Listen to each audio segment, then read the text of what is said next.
Here we have a capped circular hollow composite deck board. We're going to scratch it with a knife. And now we're going to use wax with a heat gun. See if we can fill the hole and restore the board.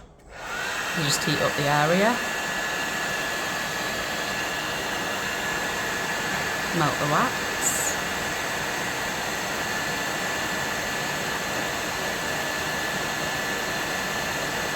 Drip the wax onto the board where it's heated.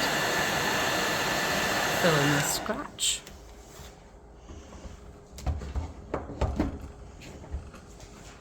Now we're going to use this plastic squeegee with felt squeegee scraper and see if we can blend that wax into the board.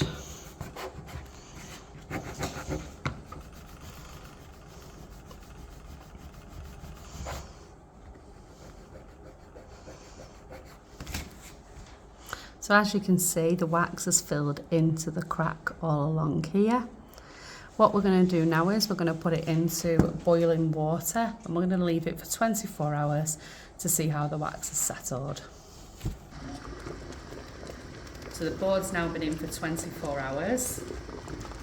We're going to take it out, have a look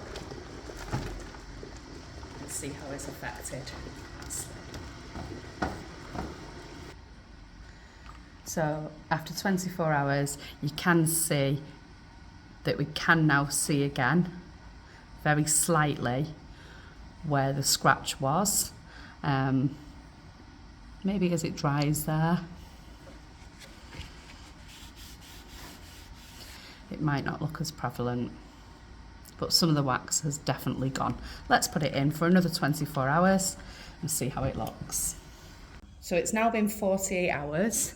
We're just going to take the board out again and see what it looks like.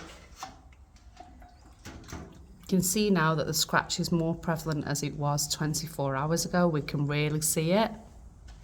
We're going to put it back into the tank and see how it looks in 72 hours.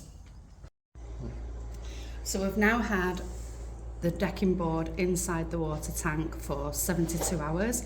We're going to take it out. We're going to have a look how it's got on.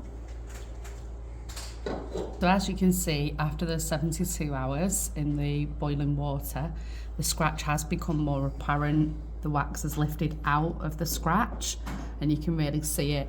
And you can see there as well, it is darker around the area where the wax seems to have dispersed over the board.